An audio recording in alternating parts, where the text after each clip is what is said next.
Monday evening, and you know what that must mean. It is time to talk some more Philadelphia Eagles football. So do us a favor, kick back, relax, because Birds of the Gridiron starts right now. And yes, I checked the national clock this time. Let's go.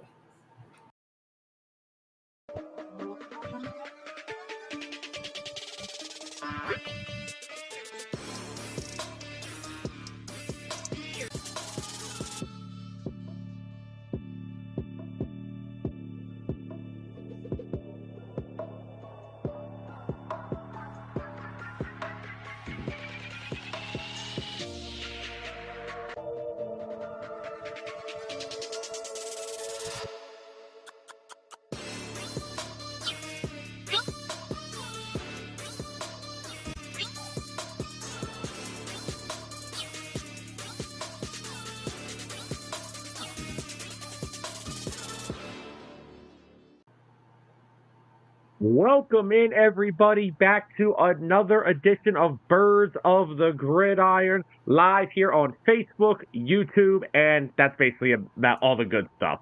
We are coming to you guys. I'm not doing it. I didn't do it with 609. I'm not doing it here. But we are coming to you guys live from Hamilton, New Jersey. This is, of course, the show for Eagle fans by Eagle fans. And we are always your hosts, Sam Nelson, Tyler Adams. Mr. Adams, how are we on this absolutely gorgeous day? Oh, man, we're doing good. Just counting down the days until there's Philadelphia Eagle football back. We're still counting down the long days, man. We still got a few months of this to go. I know we're counting down the days, but we still got a lot of stuff in between then to get to. No, fast forward. You want to fast forward? We want to fast forward all this stuff now? Fast forward. But as always, we're going to talk about a lot of stuff today. We'll talk about some stuff with Jeffrey Lurie later on in the show. There's some controversy with the game in Brazil. So, we'll talk about that a little later. We'll talk some Eagles minicamp updates. But big topic of the show tonight. Now, I was originally going to hold this topic for another day, maybe. But you know what? Because of how much it's been the talk of the town. It's been the talk of the town in minicamp. One guy, James Bradbury, still on the team, and it's way past June 1st, so I know Tyler's upset. But our topic of the show tonight, Eagles cornerbacks. There's a lot of them. There's many cornerbacks on this roster.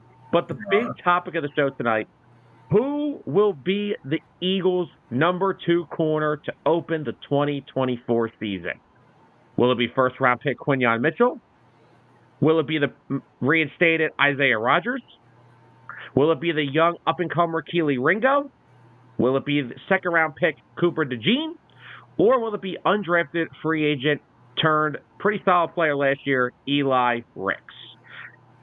I can tell you now the poll question was not very nice to Mr. Ricks. But anyway, Mr. Adams, the floor is yours.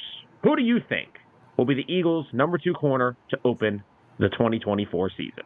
Eli who? Eli Manning? That's disrespectful, okay? Eli Ricks. He did well for himself last year.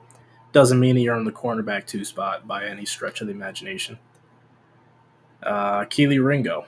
I like the potential he's got. He's a dog. I still don't think he has earned cornerback 2 as well. So we start to whittle it down here. You got Cooper DeJean in the mix. I think Cooper DeJean is going to be more of an all-over-the-field weapon rather than a designated cornerback 2. And that brings us down to the top 2 choices of the poll. Quinyon Mitchell and Isaiah Rodgers. Almost forgot his name. I always want to say Eli Rodgers for some reason. I don't know why. That's exactly what I had to pause. I was like, wait a minute, that don't sound right. What's your name again, sir? Eli Apple? Oh, wait, pause. Hey, he's a free agent still. I mean, you can never have too many corners. Sam, we have too many corners. So, there's only 2 for this topic that I think are worthy to talk about. And I think they're the 2 who are going to be battling it out for cornerback 2. You got Isaiah Rodgers, who is how many years a veteran is he now?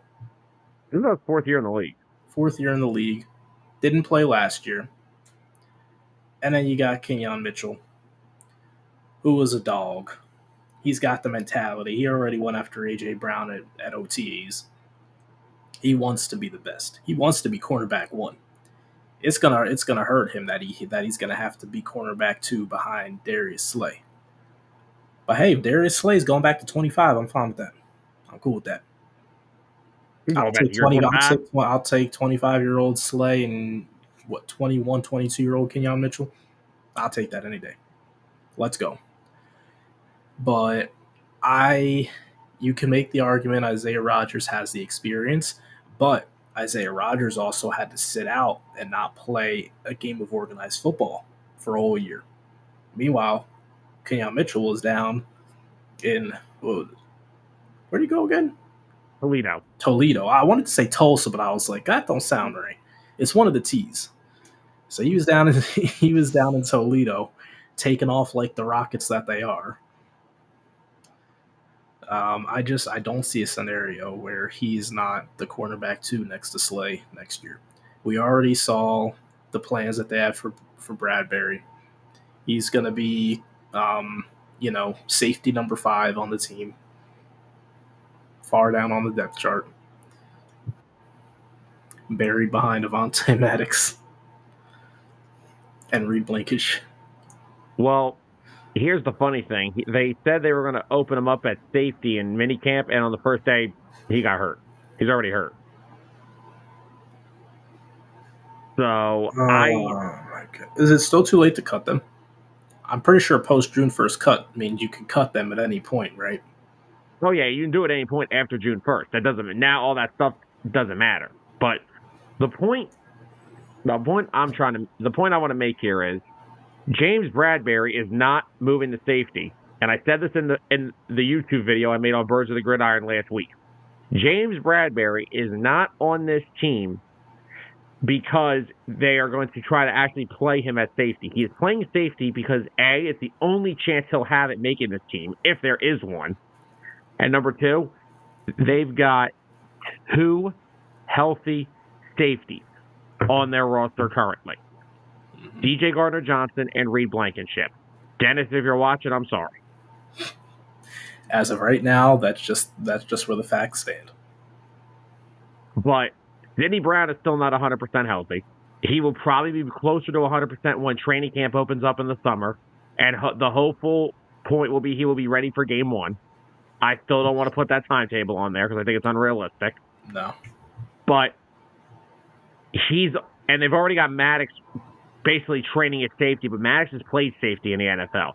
And Brian and I were talking about this the other day. He was trying to tell me that Bradbury was originally a safety. James Bradbury has never played a down a safety in his life. Maybe back in Pop Warner he played safety. Yeah, maybe. But he has not played a lick of safety in the NFL. He has been an outside corner from day one.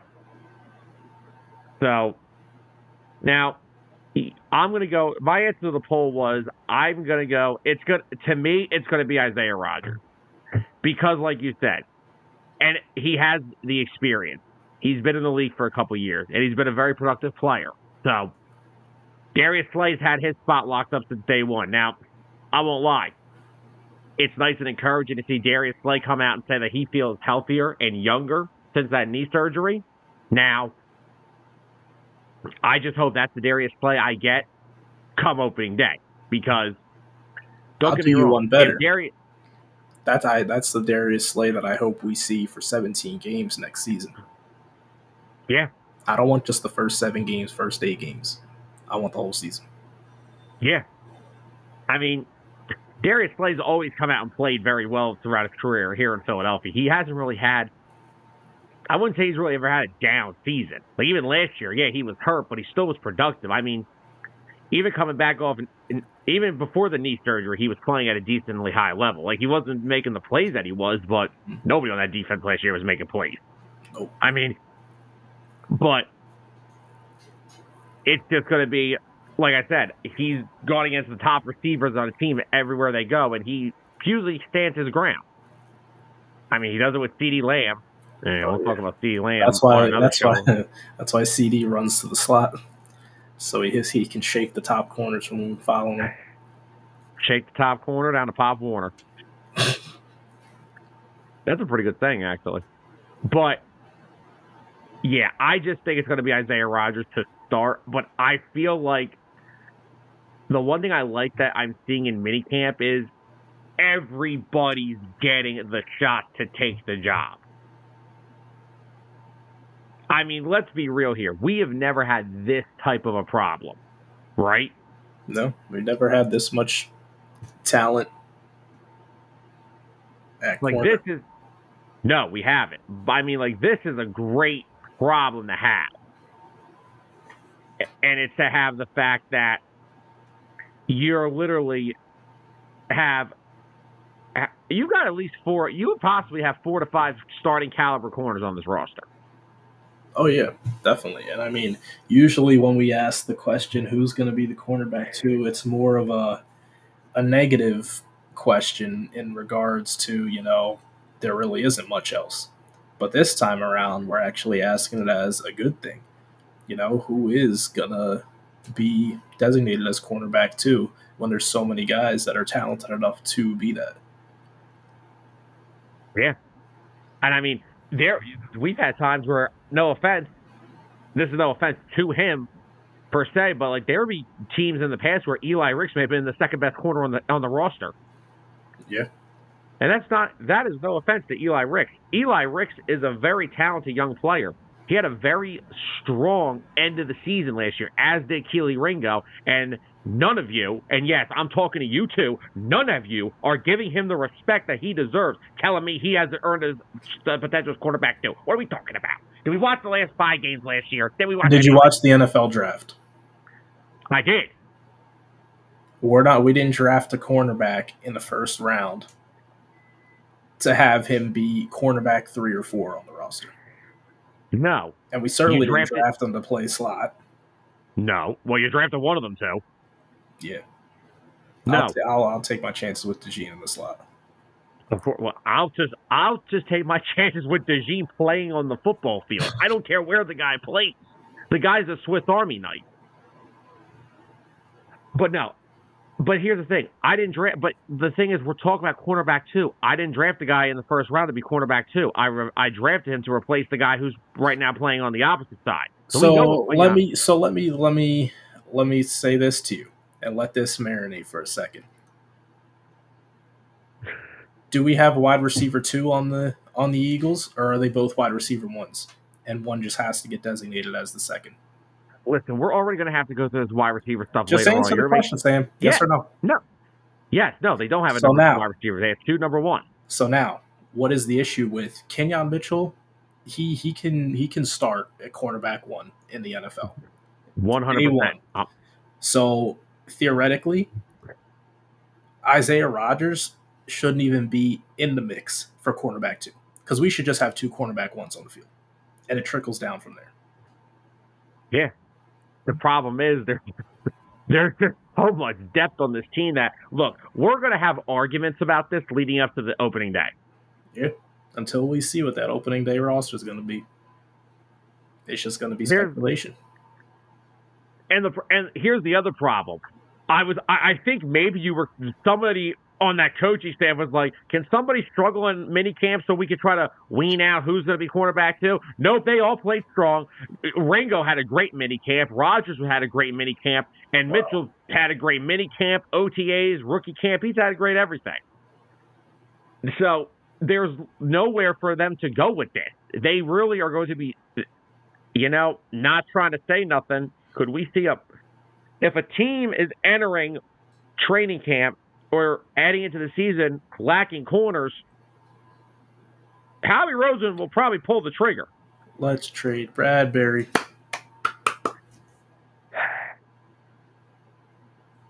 They still gotta be holding out hope that they can trade him to a team that is in desperate need of a cornerback. Well, him getting hurt midway through the season, the minicamp didn't help anything. Minicamp. Didn't even get the training camp. Minicamp. What was the injury? What happened? I don't know. I heard that he walked off the first day with a trainer, and he wasn't a participant for the rest of the time there. So I personally do not know what his deal was. But either way, I think personally, to start right now, I would lean on Isaiah Rodgers. Now, that can change. We haven't even gotten to training camp yet. We haven't had the preseason yet. It could easily change in a snap of a finger. And yes, I cannot snap my finger, so that's what you get out of me. Baby fingers. But, okay, that's funny. But, yeah, this is like the greatest problem to have in football. Too many guys that can cover. Because for the past, I feel like, decade, we haven't had enough guys that can cover. Now you got too many. Well, you know what we're going to be doing, Sam? We're going to be playing a lot of dime coverage. Take out the linebackers, put in another corner. Oh my God, we're gonna have the Gene and Mitchell playing middle linebacker in the season. Oh my gosh, yo, honestly, not like a lot, but I would love to see a play just to see how that works out. Let's say it's like a 1st and long or like 2nd and long. Sam, come back here right now before I make you be gone. I want to see Leia on like some long play, whatever and long. I want to see them come out with heavy corners, extra corner on the play. Have DeJean as the freaking middle linebacker. Have him sub middle linebacker for that play, and just have him roam that underneath. Make sure no one gets any yards short. Just lock him down. 3rd and 15, 3rd and 20. I'll take my chances. I want to say that you wouldn't see it, but I wouldn't put anything past Vic Fangio. I really wouldn't. I wouldn't either. I wouldn't put anything past Vic Fangio. What's going on, Steven? Steven, what's up? Steven and I are happy the Phillies are out of London. They're going to London? They were in London this past weekend for that London series. Did they win? They split it. They split it? Okay. Should have swept it, but that's another talk for another day. But yeah. And I mean, for all the things that we talked about, right? We're talking about depth at corner. You know how nice it's going to be having this plethora of corners? Because you know what? Here's the one thing we got to admit. Injuries do happen in the NFL. Yes, they do. And the Eagles have not had the strings of luck of being healthy in that department. And here's what I keep going back and looking on, okay? I just keep thinking of 3rd and 30 in Dallas 2 years ago.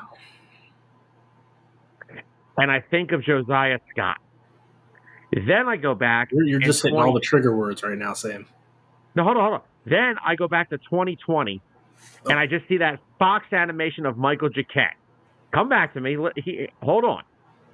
That is Michael all Jacquet? I think. Yes. That is all I think about every time. And now this year, you literally have Keely Ringo as like your 4th best corner. That is a terrific problem to have. It is. Now I just hope that the fact that all these talented players, how are they all going to get in the rotation and stay at that consistent level week to week? Like that they're ready to hop in and be that impactful player whenever.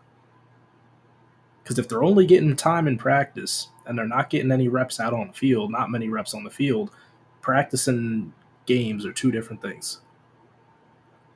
I like that question that Steven asked. Yeah, he said 95% of all staff is changed. How do we feel about that, Steven? All I got. You can go.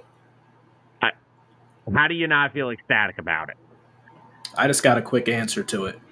Hit it. You brought in 2 veteran coordinators, guys that know that hey, maybe we're not cut out to be head coaches, but we're some damn good coordinators. So it's not like we're giving someone a promotion that was like a QB coach, wide receiver coach. No, we're getting people who are proven offensive, defensive coordinators, and they know what they're doing. So I feel most confident in that fact alone. Brian, no, they didn't. Buster Olney's Twitter account got hacked. Oh no. No, Buster Olney's Twitter got hacked, and the tweet right under it said that the Mets finalized a deal to send Lindor to Oakland. Buster Olney literally got hacked. It's great. Yeah, he literally just tweeted saying that he got hacked. Man. So, no, Brian, it was a credible source. It was just a hack. Which, speaking of hacks, I don't want to, jeopardize anything that we do here, but can I just say something real quick? Say it. For 4 years now, I've been sitting on my own airways talking about sports. Okay? For 4 years now, we've been doing 609 Sports Talk, and now here at Birds of the Gridiron. And all I have to say is that when you mess with someone's livelihood, I take an issue with that. So all I'm going to ask for the people over at a certain company, can you please rightfully give back A2D Radio to Tom Arnone? Please. With one N. Yes, with one N, please. Or E, I should say. We are going to harp this every week until it happens. For anybody that watches our show, if you've never heard of A2D Radio, they are one of the greatest sports talking platforms out there. They keep it real. They're good people. And Tom Arnone is a good friend of mine. I've met him on a few occasions at Phillies games. I talk to him all the time. Free A2D Radio, please.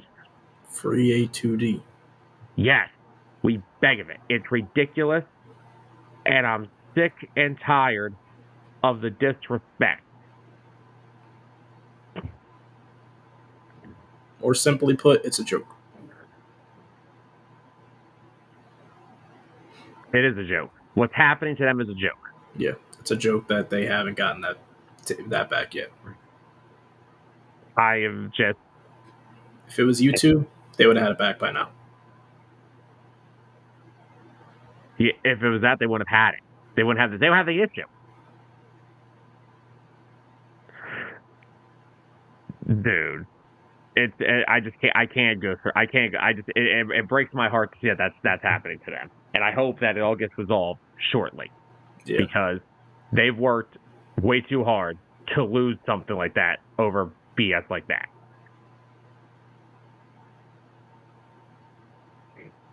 So, but anyway, continuing back to our topic here about the cornerback position. How many years have we had that issue where we were watching the Josiah Scott and the Michael Jaquette and all that stuff? And we're just like, dude, how much more of this do we have to withstand? Yeah, at that point, it was like, man, can we just draft some people? Which they finally started doing last year and this year's draft. Yeah. Getting Keely Ringo. Snatching up Ricks was the undrafted, right? Yes. Yeah. Snatching up Ricks off of the undrafted. Drafting both Cooper DeJean and Kenyon Mitchell this year. Yeah. And the thing is that I think the more we're sitting here talking about it, the more I want to change my answer. Because the one thing I'm going to say is Kenyon Mitchell's a first-round pick. He's got to play. Yeah. Because here's the thing. I don't what kind of deal is Isaiah Rodgers on? I don't know. I don't know anything about. I have no idea what his contract is. You want to try to pull it up? I'll see if I can find it. Because I don't know what kind of a contract he has. So I don't know if it's a 1-year deal. Is he a free agent after this year? Is he a free agent after next year? I didn't know how it worked when they signed him because he was still technically suspended. So we signed him to a 1-year, $1 million deal. And I believe that was back on last year, August. Yeah. So obviously I guess that year that's nullified. So now this year would be starting that 1 year. So he's on a 1 year deal. Oh, so, okay. 1 year, $1 million deal. So can we see a situation now? Like I said, we've talked about this already on a few episodes. I think this is possibly Darius Slay's final year in Philadelphia because it sounds like he may contemplate retiring. I think it's going to come down to how he's feeling, how the course of the season goes, and how he feels at the end of it. Like if he's really feeling great, he's not having any pain, no issues with injuries, he might be like, all right, let's go for a couple more years. But if halfway through the season comes along, he's getting fatigued, he's getting worn down, beat up, I can definitely see him hanging it up at the end of this year. Yeah. I could say it. But I don't. Could we see a scenario where they take over for the both of them? Could we see them letting Rodgers walk after this year and having Ringo and Mitchell replace them? I can see it. Because Ringo's going to be quarterback. Ringo's going to be a starting quarterback in this league eventually. Yeah, he's got all the potential. Because here's the other thing: there's still a humongous wild card here, and it's Cooper DeJean. Because we don't know where he's technically going to play. We don't know if they're just going to play him at outside corner, if he's just going to be amazing like he was in college there, or if they're going to move him to safety and he's just going to be lights out playmaker. We don't know what they're going to do with him. I don't know anything that they're going to do. I really don't.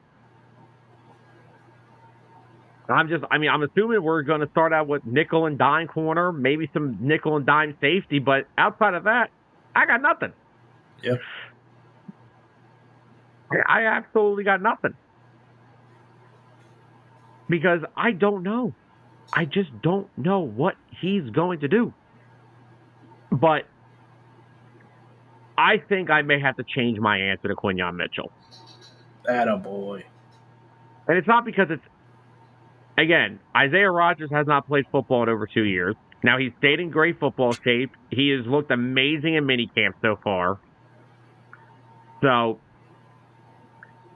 I guess we got to wait and see. Gonna have to wait and see. All I'm going in here with is saying that you drafted the kid in the first round, and you did it for a reason. Yep. You have to put him on the field.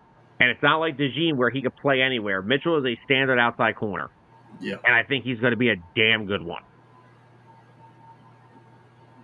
So I'm going to say Quinyon Mitchell, but I will say I wouldn't be surprised if it's Isaiah Rodgers due to the fact that he is a veteran. First round pick takes precedence over. Especially because he didn't play last year. See, if Isaiah Rodgers played last year, even if let's say he was still on the yeah, exactly. He probably wouldn't be here. Yeah, no, he wouldn't be. Oh, I know. I can promise you he wouldn't be here because the Colts wouldn't have cut him. Yeah, exactly. I don't think the Colts expected the NFL to reinstate him as fast as they did. Yeah, because we know how some of this gambling stuff works. Some of this gambling stuff goes a long time for these guys to get reinstated. I don't think they expected him to be reinstated so quickly. Yeah. So, I, for one, think that they did not expect him to be reinstated. The Eagles did, and they took a gamble and jumped all over it, and now they have him over here. Now, the other thing, a possibility is Ringo stays here and is still cornerback 3 or 4, and Rodgers signs a new extension. But the thing is, we talk about it with the offense already. You need to start getting cost efficient in some of these areas. Yep.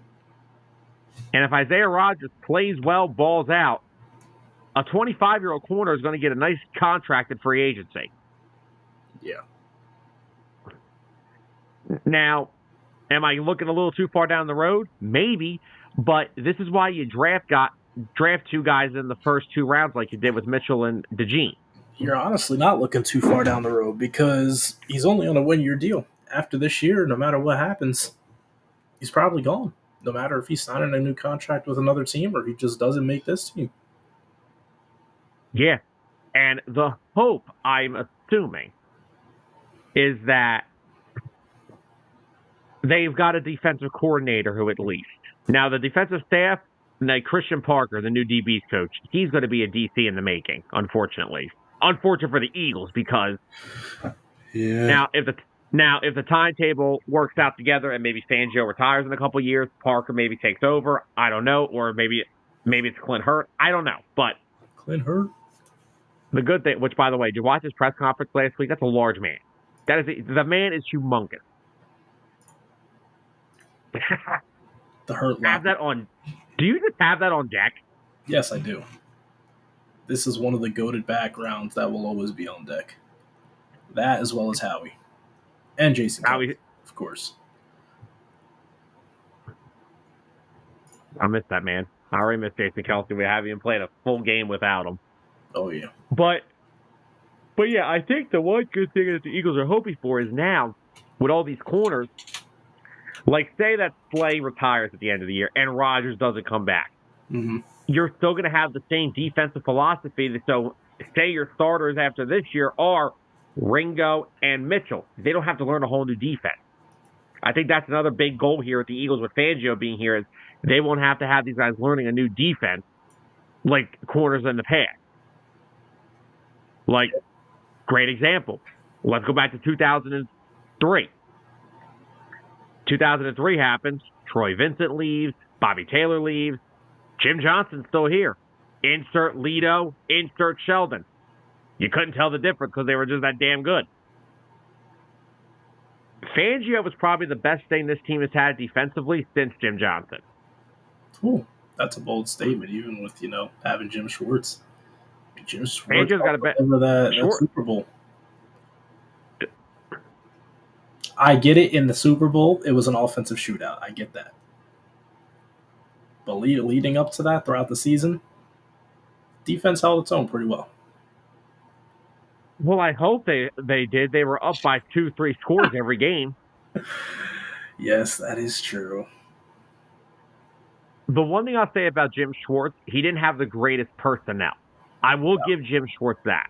Oh, Jim Schwartz with the Browns right now? Oh, my goodness. Oh, dude, that front is ridiculous. Myles Garrett, they're just ridiculous. And I'm pretty sure they upgraded it even more this offseason.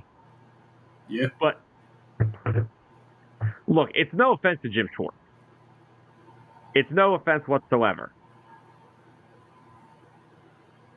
I don't know. Could you rank the defensive coordinators they've had since Jim Johnson? Oh.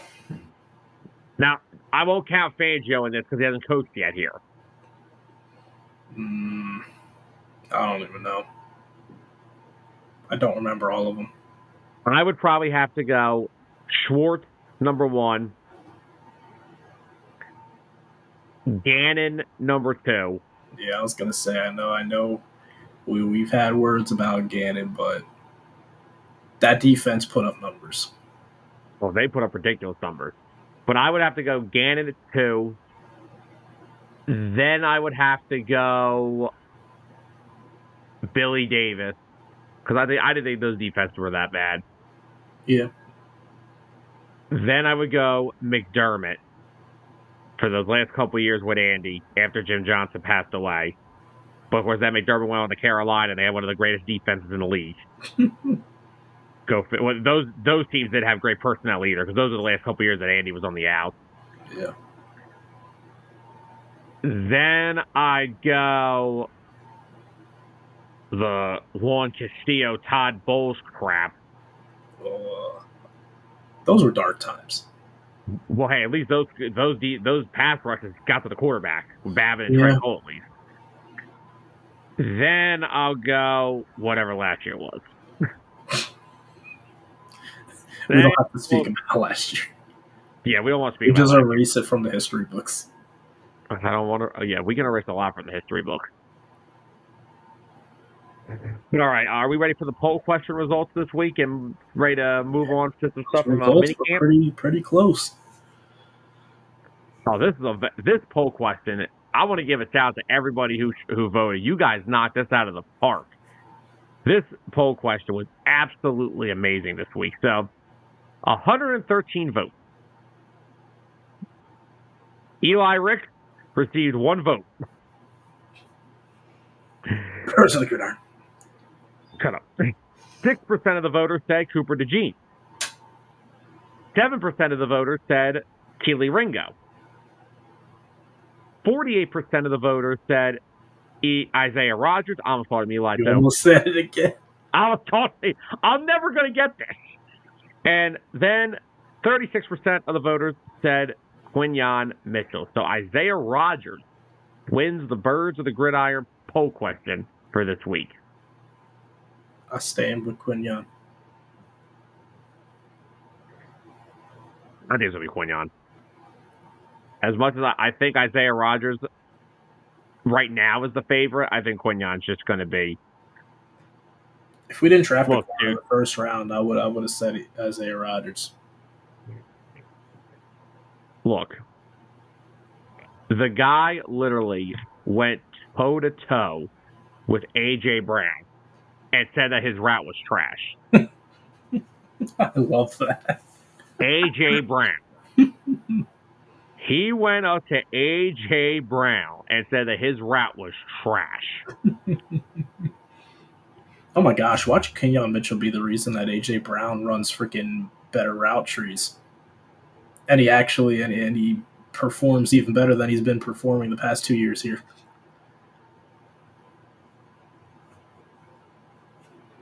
Oh my gosh, 1,700 yard season loading. Which, by the way, everybody, if anybody wants to enjoy some real good debate tonight on at 8:30 p.m. Eastern Time, your boys here at Birds of the Gridiron will be crossing over to the Dueling Aces because we got a bone to pick with somebody over there. There will be no debate. There will only be straight facts. You are not happy about this, are you? I am almost outraged. Almost outraged? Well, we can't be too outraged. Well, hey, look, they call it the Dueling Aces for a reason, right? Oh, yeah. All right. So, moving on to some mandatory minicamp notes from this past week. There's a lot to dissect here. The Eagles officially announced that they signed slot corner Perry Nickerson. Nickerson is 29 years old, played under Vic Fangio for the Dolphins. What else is new? Although Philadelphia announced Nickerson as a defensive back, he played primarily most of his snaps at slot corner. He has played 352 career snaps, and 271 of them are in the slot. So, Sam, I have a question for you. Hit me. Does this mean that Fangio likes Tyler Hall as a backup to Avonte Maddox in the slot? If Maddox is going to be the starting slot corner, or are they looking at this Perry Nickerson guy to be the backup slot corner?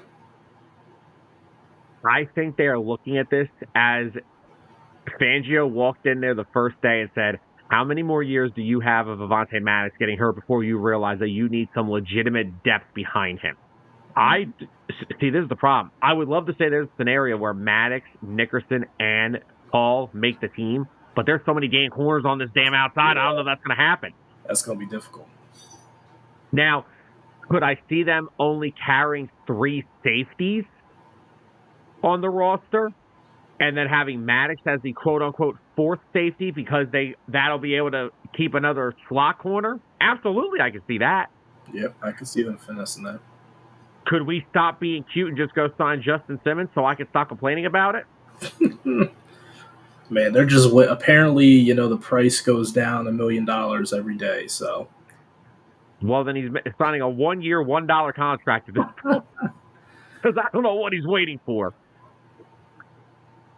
You want to talk about contracts real quick?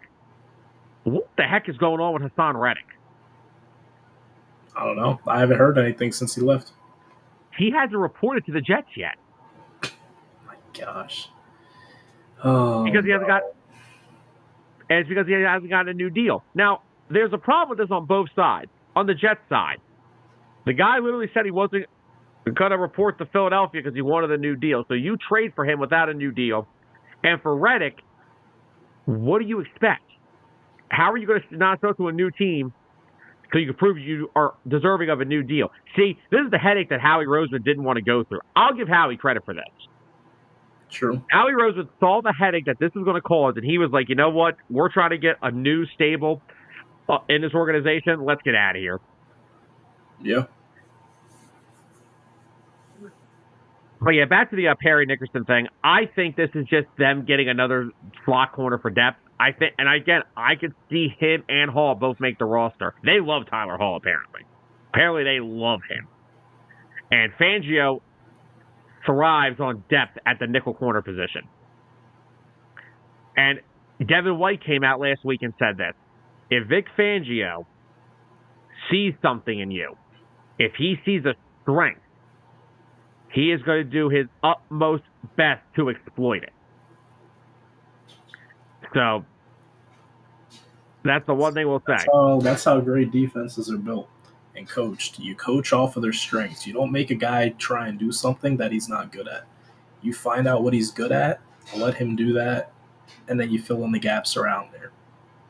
You make everyone work together as one. Yeah.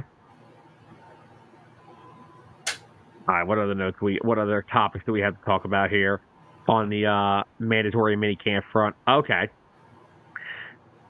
Let's talk about Mekhi Becton. Because apparently the Jets spent years of conflict with him about moving him from left to right tackle. Jeff Statland spent a week with him and has him playing left tackle, left guard, and right tackle. Wow. Mekhi Becton's already becoming a Swiss Army knife, something the Jets couldn't get out of him for years. You know what? Did we ever sit back and consider the fact maybe he didn't want to be on the Jets? I wouldn't. Who wants to be on the Jets? Jets. I mean, could you blame him? And I mean, no. And that staff failed him. I mean, he was never in the best shape. He was always hurt because he was never in the best shape.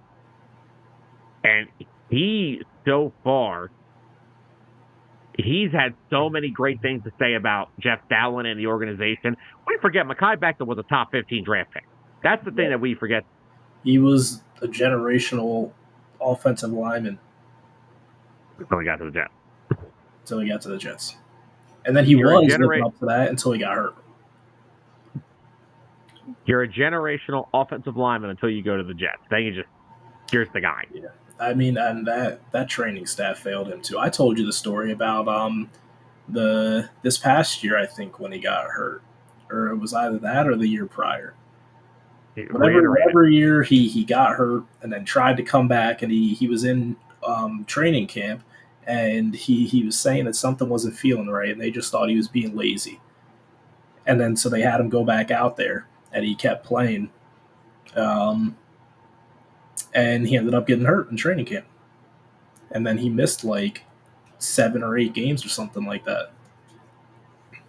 But yeah, like the training staff didn't take the time to actually, check to see if he was injured or not. And they didn't believe him.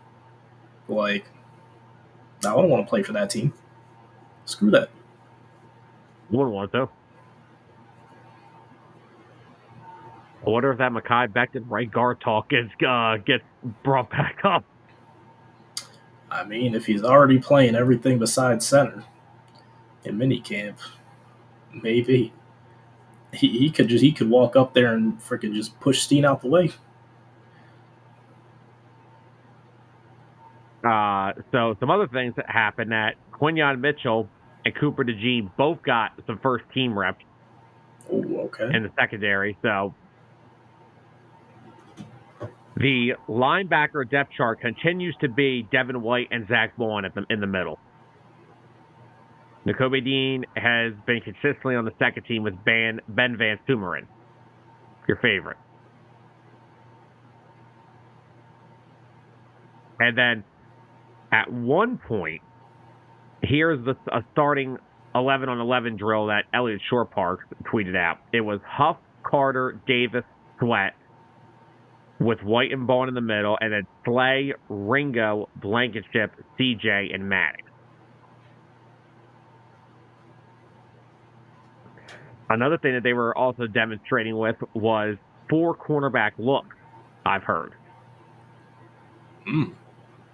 They had one where it was Slay, Ringo on the outside, and then Maddox and Quinyon Mitchell was in the nickel on one of those 4 cornerback sets.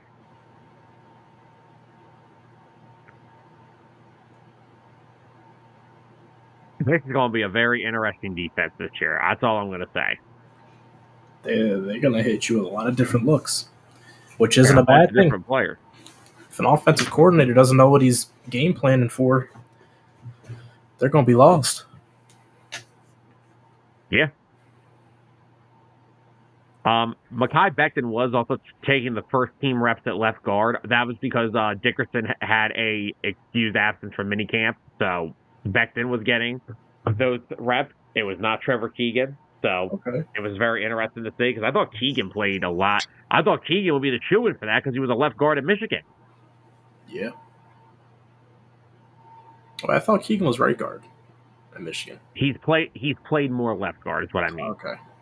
He was the starting left guard at Michigan because the guy that played right guard was a pretty better player than Keegan, but he was hurt. So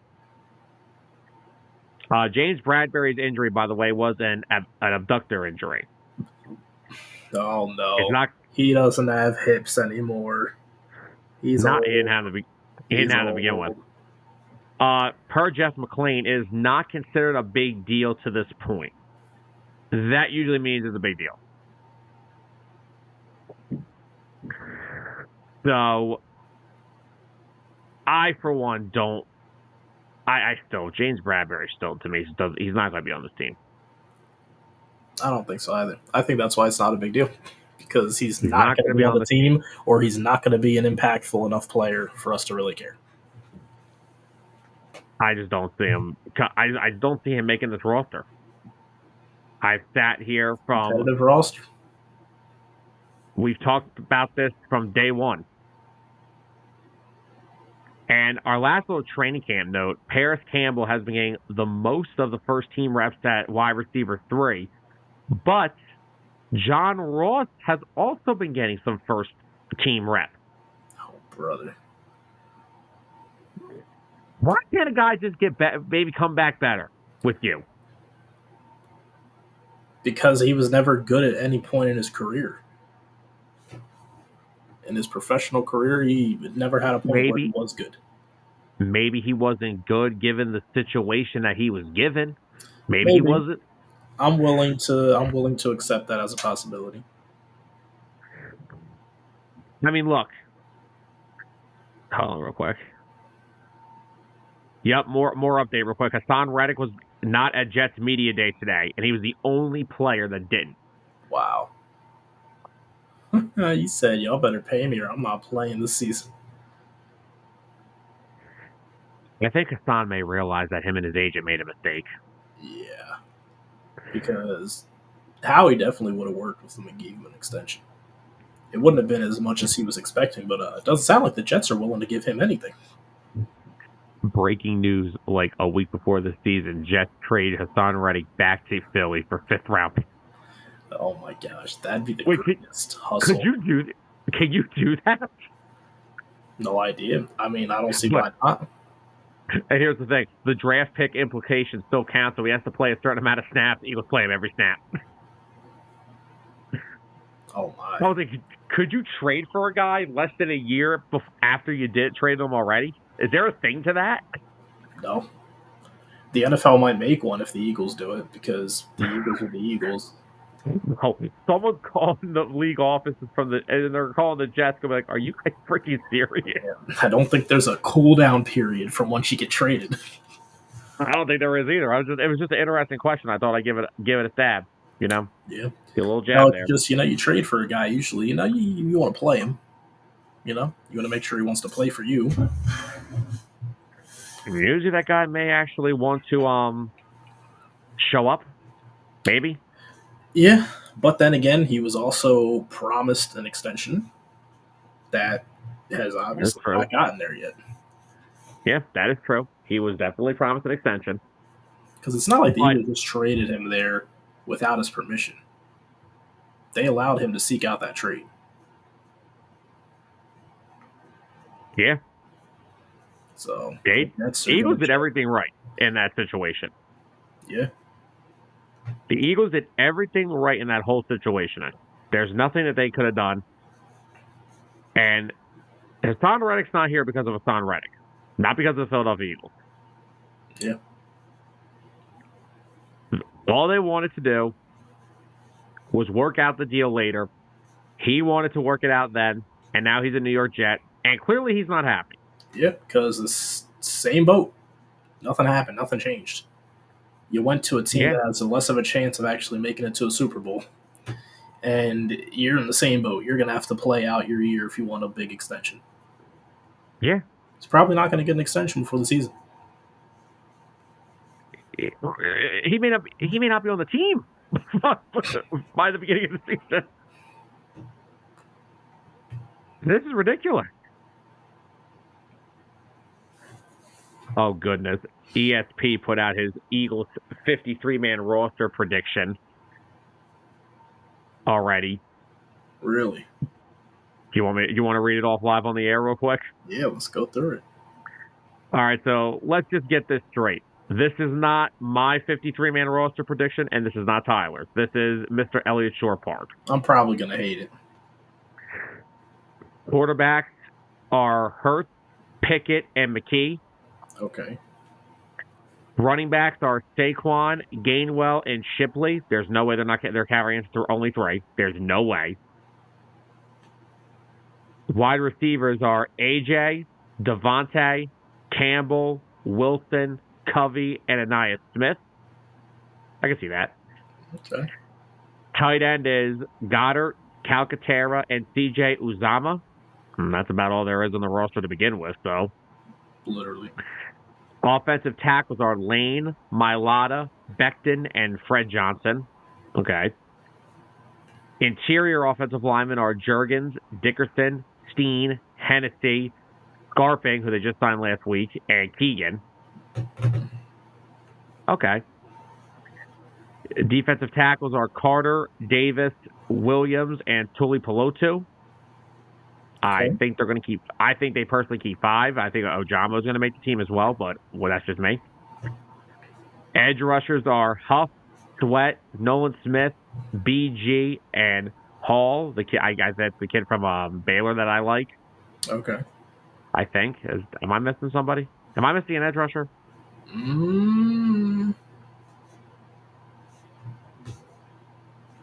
I don't think so. You said who? Say it again. It was Huff, Sweat, Nolan Smith, and BG. Am I missing somebody?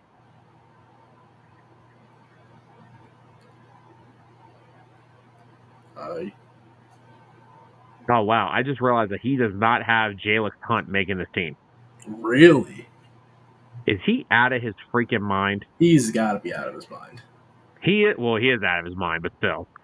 He probably forgot Jalix Hunt was on the team to begin with. He probably forgot he was drafted. All right, off-ball linebacker. See, this is where he loses me. He does not know how the Eagles construct their team. They are not keeping 5 off-ball linebackers. 5? He's got White, Bond, Trotter, Dean, and Van Sumeren. I mean, honestly, do you not see them keeping all of them? Well, he doesn't have Oren Burks on this roster either, so they must have him getting cut. All right. Okay. See, this is where he loses me again. Here, cornerbacks: Slay, Mitchell, DeJean, Ringo, Ricks, Rogers, Maddox. And safeties, he's got him keeping Gardner Johnson, Blankenship, Sidney Brown, and Mekhi Gardner. This is where Elliot Shortparks doesn't listen to a damn word people say. Did Vic Fangio not just come out here and say to you, not say that they want depth at nickel corner, so he's got him keeping one nickel corner on the roster? I don't care if they say it says Cooper DeJean. I understand that. They're going to keep a third, whether it's Hall or Perry Nickerson, who they just signed the other day. Does this man listen to a word that anybody says? No. The last 5 players he has being cut are Albert O, Tyler Hall, Oren Burks, Ojamo, and John Ross. Goodness gracious. Like, absolutely goodness gracious. I could see Burks being cut. Kip Burks, he is what he is. Yeah. Like, he's not making the team over Trotter. That's not happening. Trotter is getting on the team strictly, and this is not an insult to him because of his last name. Yeah, not an insult, but that is the reason. Yes, this is no offense to Jeremiah Trotter. Jeremiah Trotter Jr. will not be cut. That is just not a possibility. Exactly. But so that's going to be tough, though, when they have to whittle down that cornerback room, that defensive back room, to figure out who's staying and who's going. That's going to be tough. It is. I don't know how you divvy up that cornerback room at this point. Because, like you said, ideally, they should keep Hall, Maddox, and the new guy they got. Well, Nickerson may be the odd man out, but Hall at least could be on this team next year. But the fact that he played under Fangio, and Fangio probably said, "Hey, we should go out and grab this guy." That's what kind of makes me think, like, okay, I think he's got a pretty good shot. Yeah. But then again, like you said, he was the last guy brought in, so maybe he might be the last one out. Fangio begs for slot corner depth. He begs for it. He's had it everywhere he goes. Chicago, Denver, Miami, anywhere he goes, he wants depth at nickel corner. He doesn't want to go into the season and have not enough depth there. Because he doesn't want to go through what happens if Maddox goes down. Yeah. So, in other news, are we prepared to move on? Yeah. What's what we got next? Eagles have shaken up some of the front office. It's been a very hectic, crazy couple of days over in Eagle Land. So here are the several promotions.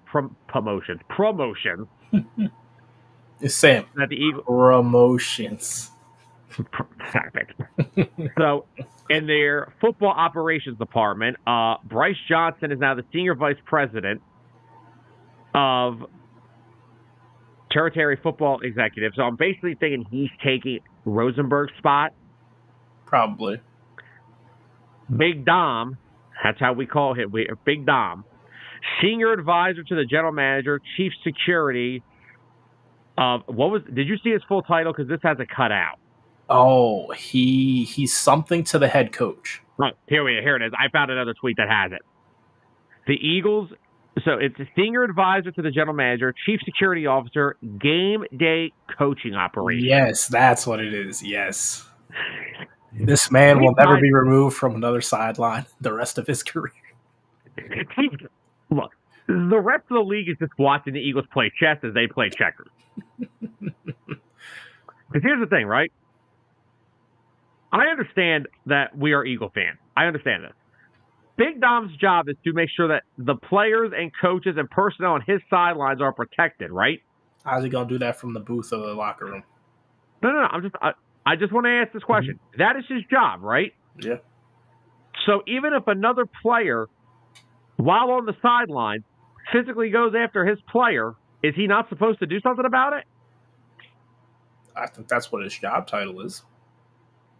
So And I'm sorry, Dre Greenlaw had no right to put his hands on an Eagles official that wasn't a player, which he did. I don't care how soft it was. He still did it. Yeah. So, it's like I said, Big Dom will never get suspended again. And you saw what that did to Sirianni last year, not having him down there. Yeah. Big Dom's a big part of Sirianni's like game day. So like he keeps him in check. All right, there's a lot of stuff here to read real quick, so just be prepared. Adam Barry has been promoted to Vice President of Football Operations and Strategy. Jeff Scott has been promoted to Vice President of Football Operations.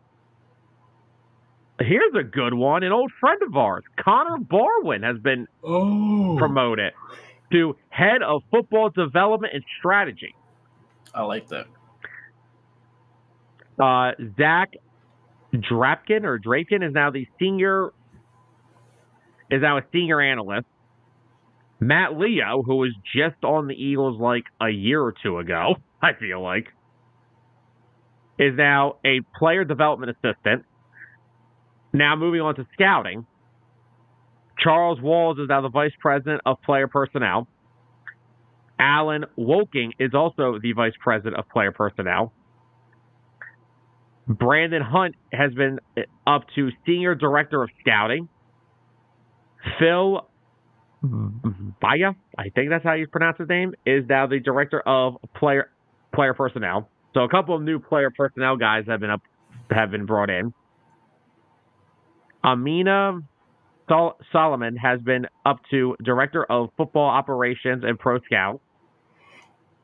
Jeremy Gray is now the assistant director of player personnel. Was there anything more to that? Okay. There's so many titles to these freaking positions. You got to make sure you read the whole thing. Cam Bradfield has now been up to the Southwest area scout.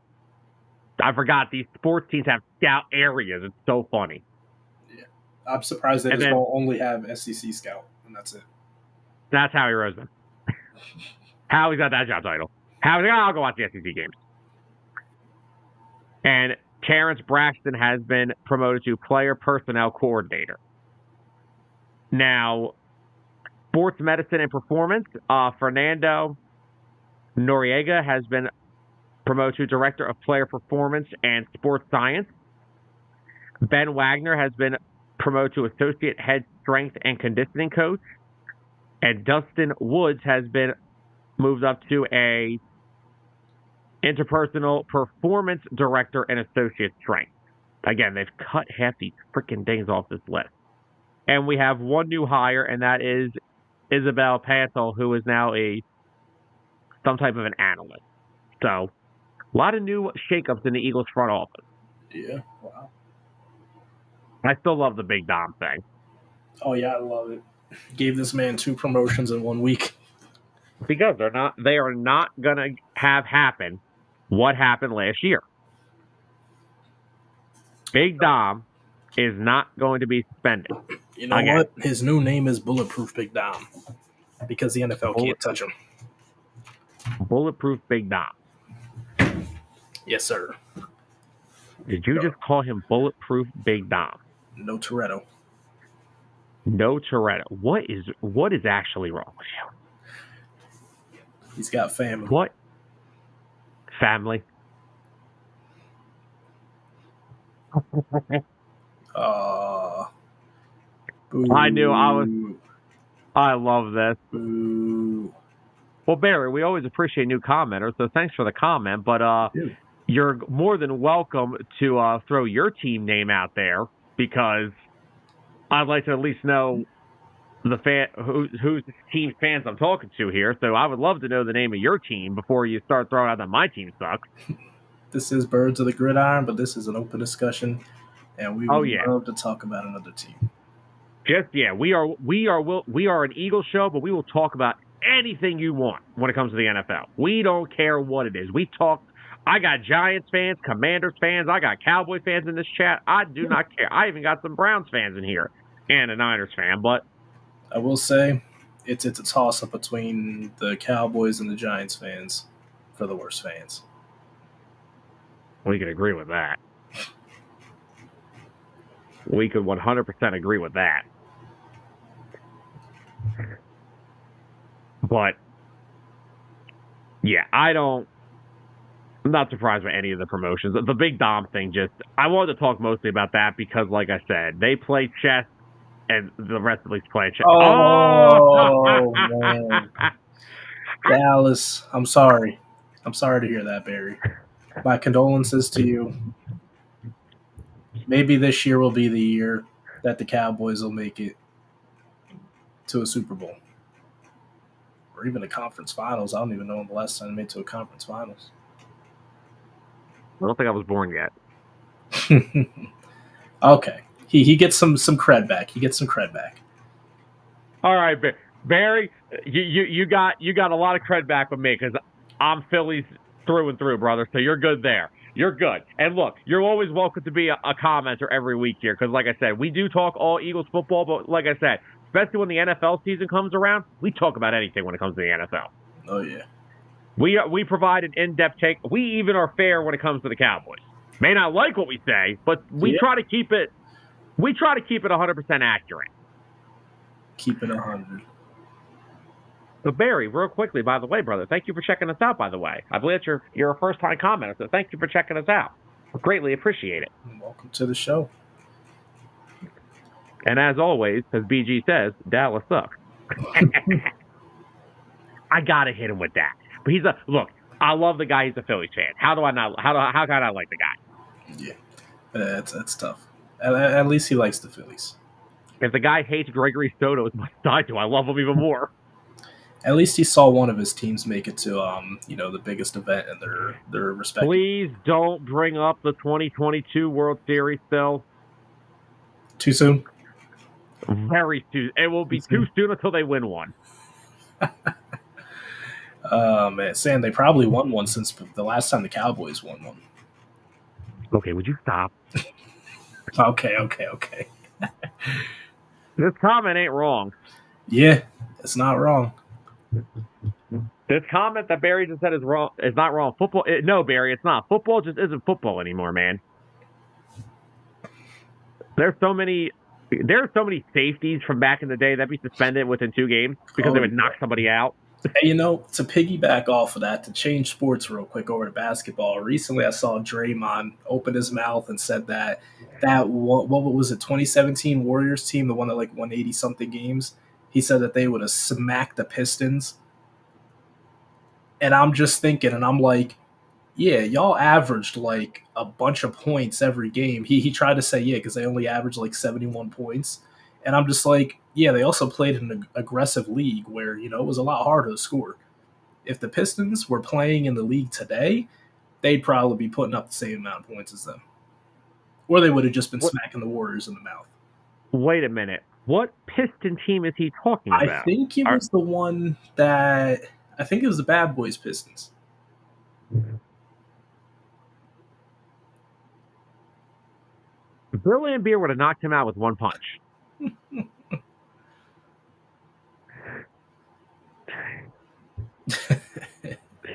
Man, Barry's going on a tirade of sports right now. Well, Barry, hold on. That's not true. You don't always win a division because there hasn't been a repeat winner of this division since the Eagles did it 20 years ago. So yeah, it's always still to be determined. Around. Yeah, it really has. That's a real sport anymore. No disagreement there. Sorry, I still can't get into hockey. Can't do it. It's a required case. I understand. Yeah. And then he said boxing isn't even boxing anymore. A bunch of nobodies fighting old. Oh, I think he's referring to the celebrity boxing that is going on with. Yeah, but even boxing today, there's no big names anymore.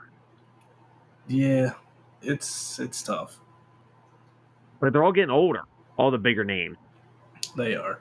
And even the younger guys now, it doesn't feel the same like the big fights did 10, 20, 30 years ago. It used to be spectacles, and nowadays it's just okay, cool. There hasn't been a big time fight that people talked about since Pacquiao Mayweather. Pacquiao Mayweather. Mm-hmm. And even that, they were both toward the tail end of their careers. Yeah, because they waited so long. Which they did. They did that on purpose.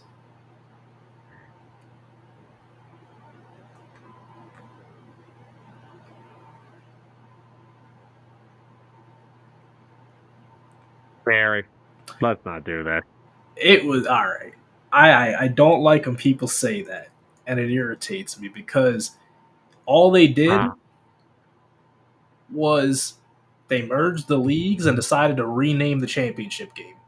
At the end of the day, it was the league championship, and the Eagles have won multiple of them.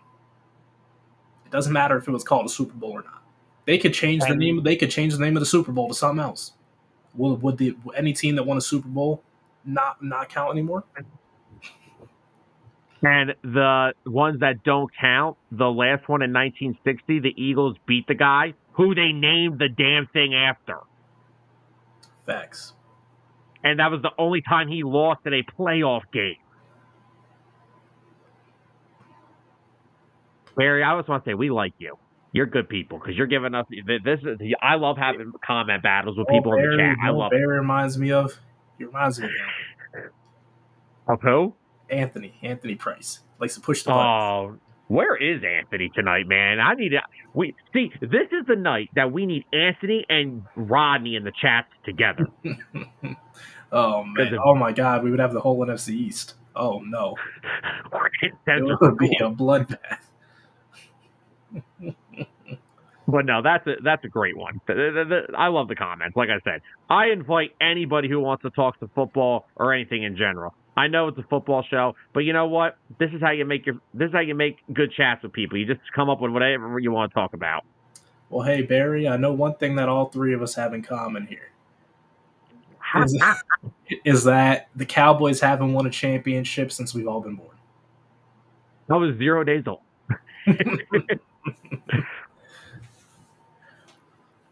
And CeeDee Lamb is going to get paid, and Micah Parsons is going to walk. Oh man, that would be devastating. And this isn't even a joke on Barry.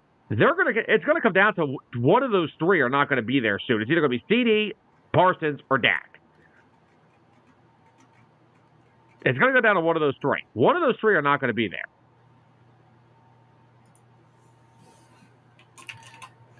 I think it's going to be Dak. Ooh. Barry just wants to make sure he was born when Dallas won their last Super Bowl. Okay. So he's got a little more cred now. He's got a little more credit for that.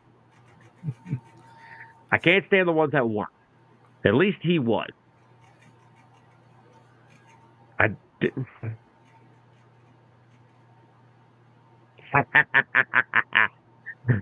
Hopefully everyone's to unload. Hopefully, no, Barry. They're going to keep CeeDee. You can't let CeeDee not come back because any quarterback that they try to plug in to replace Dak, CeeDee Lamb will be their best friend. Exactly. So they got to keep him. I don't think Dak's the answer. Dak he's not bad. He's a serviceable average quarterback. He just doesn't make the big plays when they matter.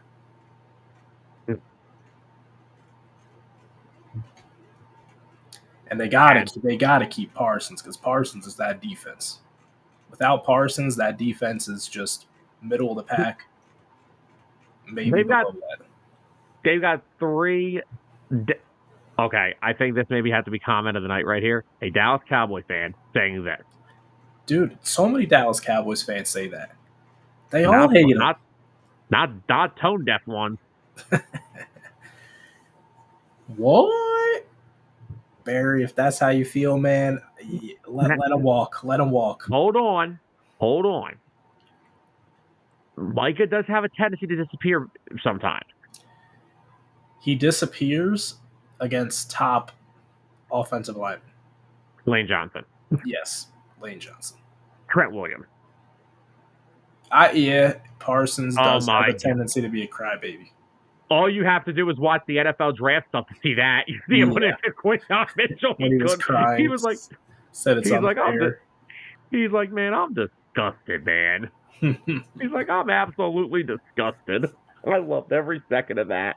Parsons is a very impactful player for the Cowboys defense.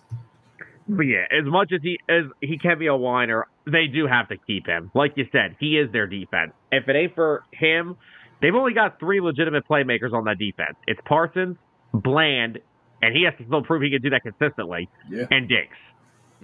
Because we've seen guys before have their one-hit wonder year. We got to see it happen again and again. We got to see Diggs get healthy too. Got to see how he plays coming back from injury. Now, moving into our last 2 segments here, let's talk Brazil. Oh man! So I don't know what Josh Jacobs, because now he makes us all look like fools. I don't know what Josh Jacobs was told about the Brazil stuff, but apparently this has got nothing to do with stuff like that. Apparently, the Eagles and Packers have been told there's 2 conflicting stories coming here. The first one said they weren't able to wear their colors because of affiliations in the area. I'm not going to say what. You take that as you may, right? Now, this next report coming out is that because of rival soccer teams and the stadium they're playing in, they cannot wear the color green. So, from the reports that you've read, are they just talking about fans wearing the colors out and about, or are they talking about during the game they can't wear their green jerseys? Neither team. I think the teams cannot wear green. Why are they going? And I'm just going to say this. Did anybody think of this before they decided to send this game to Brazil? Did anybody think about the 2 teams they asked? I mean, look, if we have to play the sacrificial lamb, if we want to sacrifice a green team, send the Jets. Go send them to Brazil. Sacrifice the Jets. If you want to sacrifice a team that wears green, send the Jets. Real quickly, Perry just said that he thinks the Eagles will be decent as long as Barkley can stay healthy. I think as long as that offense as a whole stays. Oh, yeah. And then he brought up about us needing Kelsey back. I think Cam Jurgens will be just fine. Yeah. We'll be all right with Kelsey. Yeah, gonna miss him. He's gonna be a Hall of Famer. But they'll be all right. Grass fairies. Well, no, Barry, there was a report that came out that have been coming out over the past week that Eagles and Packers players have been told they can't wear the color green in Brazil due to some conflicting reports about it. Did they not think of the 2 teams they were sending over to do this? And then somebody said, oh, well, use your alternates. Every combo these teams have has green in it. Yeah. So, wait, I'm sorry. Wait, what's the one team's name? The Green Bay Packers. Like, there's literally green in the name. So for the game, are they just called the Bay Packers? Bay Packers. We can't even use your name. You have to be the Bay Packers. That's so stupid.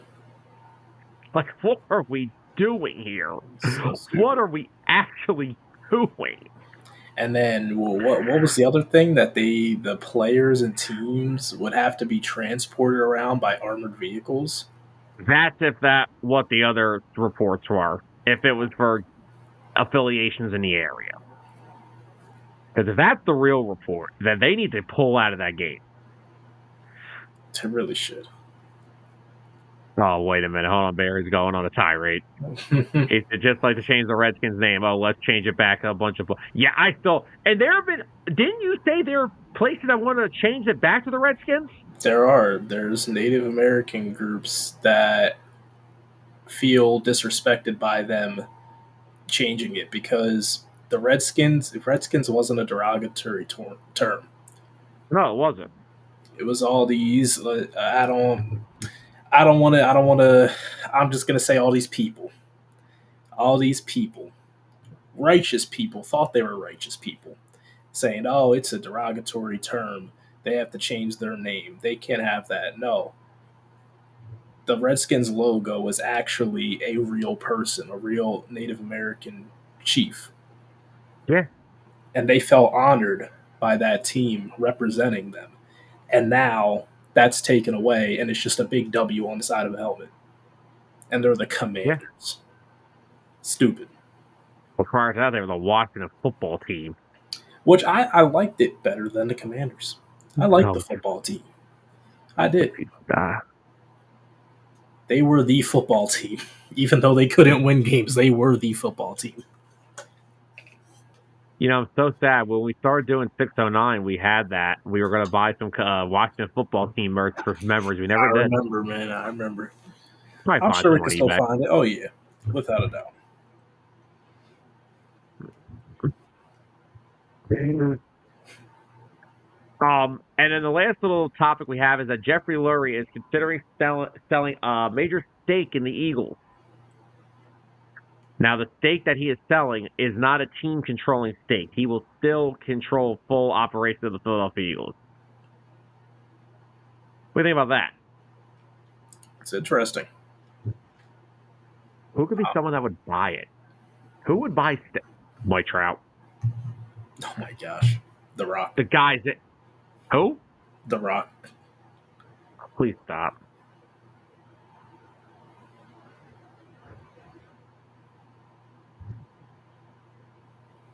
Barry, we've been having a good conversation. Don't you talk about my owner like that. Don't you talk about... I know the guy who's the... Hold on. No. Barry. No. Tyler, this... No. Here you go, Tyler.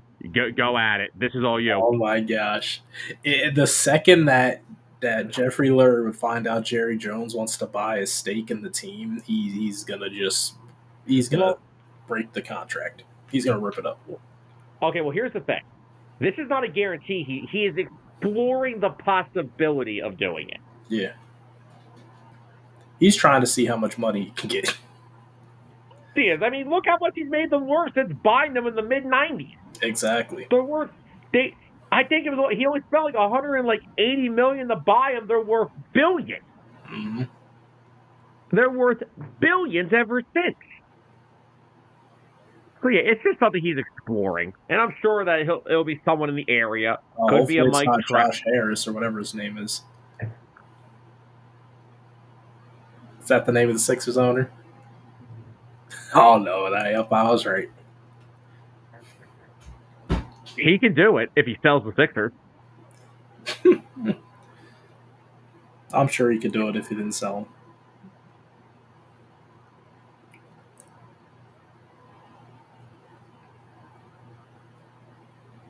them. Barry, here's the thing. John Middleton's always been a good owner. They just didn't have a very good farm system to develop younger talent. And no, they hung on to guys too long. It was a tough decade, and Gabe Dombrowski's been great at what he's been doing here, and John Middleton's given them all the resources they need to get guys like Bryce Harper, like JT Realmuto, and it is what it is. But I don't got anything else to add for tonight's episode. What about you? Oh, no, I don't got much. Alrighty, well, we're going to get ahead up. Cowboys, and as always, Dallas sucks. That's how I'm going to end the show. But before we get out of here, Joe, I do want to say I want to thank everybody because over the weekend we hit another milestone, a little small milestone. Barry, no arguments from that. Barry, with 2010, I have no arguments there. We want to thank everybody because this past weekend, we hit officially 100 page likes here on Facebook. And we just want to thank everybody for all the love and support that they've given us through 18 episodes here at Birds of the Gridiron. And, of course, you guys can always go do us that favor and go hit that like button on Facebook and go hit that subscribe button over on YouTube, as I believe we are right around 20 subscribers right now. Yep. So we just want to thank everybody for helping us reach these many milestones. And like we say, Barry, we've been at it for an hour and 20 minutes, brother. We've been at it for a little bit here. So check out some of our content over on YouTube. Yeah, go check out the YouTube content, which is not much right now. Still getting it going. Barry, we are live every Monday at 5:30 p.m. Eastern Time. Every Monday you can catch us on here. Yes, sir. And Barry, want to thank you for being a new commenter, Dallas fan and all. But we want to thank you for all the comments. A lot of entertaining ones. And like I said, we love having some different fan bases in here. Barry, I know you have one more thing to say. What is it? I'm afraid of what it's going to be. I'm afraid. Oh, man. All right. Well, we said Dallas sucks about 12 times This to him. is just going to be the Eagles versus Dallas banter for the rest of everyone's lives. Eagles suck. Dallas sucks. I am so excited for the season to start when him and Anthony are in here. Oh, man. And then we have our dueling aces boys that we have they're Browns fans, Niners fans, Zolt's a Lions fan. That's going to be so fun. But anyway, guys, we just want to thank everyone for joining us tonight. We hope everyone enjoyed tonight's episode. We talked a bunch about Eagles cornerback talk, had a bunch of fun things that we talked about tonight. We hope everyone enjoys tonight's episode. Go back, give it a watch. Go give Facebook a like. Go give YouTube a subscribe. Whatever you feel like doing. We appreciate the support. And actually, I think I have one last thing to say. I'm going to say it in the outro, though. So we hope everyone has a great night. We will see you guys next Monday. Same time, same place. So, everyone, enjoy the rest of your week. For Tyler Adams, I'm Sam Nelson. Good night, everybody. Free A2D Radio. Free A2D.